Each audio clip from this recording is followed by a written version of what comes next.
Megamind. So, this movie you have Will Ferrell as Megamind, of course, who is the evil supervillain of the bustling town of Metro City, and his arch nemesis, Metro Man, is the great all-powerful superhero, classic Superman character. Megamind has a never-ending quest to defeat him, and one day he does, sadly. And for the rest of the movie, he basically has to deal with not having anyone to fight. Like we said, we have Will Ferrell in this movie as the lead character, Megamind. And of course, Will Ferrell is known for so many children's movies. Like Step Brothers. And Old School. And Talladega Nights. Ballad of Ricky Bobby. But overall, I actually think he did a pretty good job voice acting. I mean, he's pretty goofy. He worked well for this part. He did. And then we also have Brad Pitt, who is playing Metro Man in this. And he did a decent job. I mean, he's not a voice actor, I would say. But I mean, he wasn't in it for as much as you would think he would be. For when he was in it, the character was basically just supposed to be kind of like an arrogant Superman type. Brad Pitt's already like a Superman type anyways, so it works. Appropriate. Again, for his well-known appearances in such children's movies as Seven, Fight Club, Snatch, which of course is another word for Tina Fey, playing Roxanne Ritchie, the news reporter / love interest of Megamind.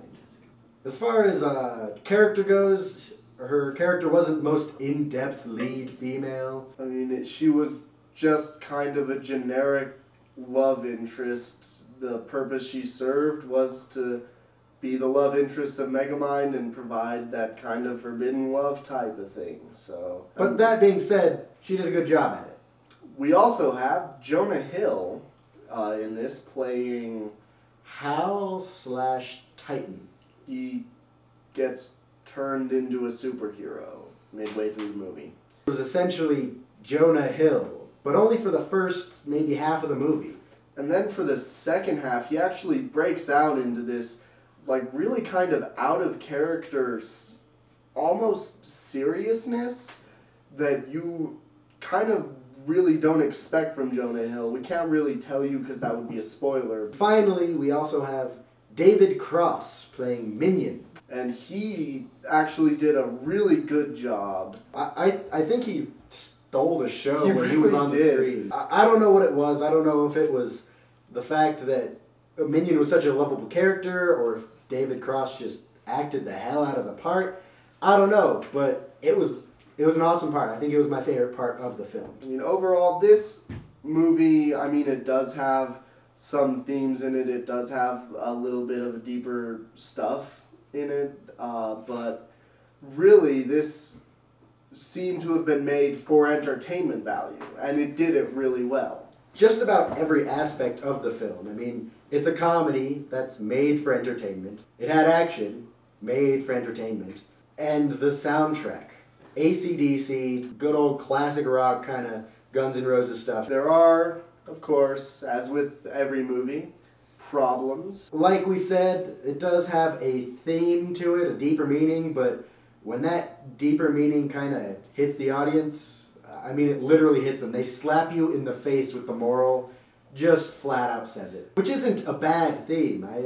I fully endorse it, but it's just they slap you in the face with it. The story was a little bit generic. We've seen things like The Incredibles or Despicable Me. That's kind of have the same aspects to it. Yeah, Despicable Me has almost like the same character arc, character developmental arc that this movie has. So this movie, we're going to give this a solid 7. I mean, it does have the problems of generic-osity, but it's really entertaining. That's what it's supposed to be. If you take your kids to it, you will probably enjoy it. If for, you teenagers, you'll probably love it. For the adults, it has adult humor in there as well. So just an overall enjoyable movie. As per usual, if you like us, like our videos, you can go down and subscribe. And we will do more of this for you.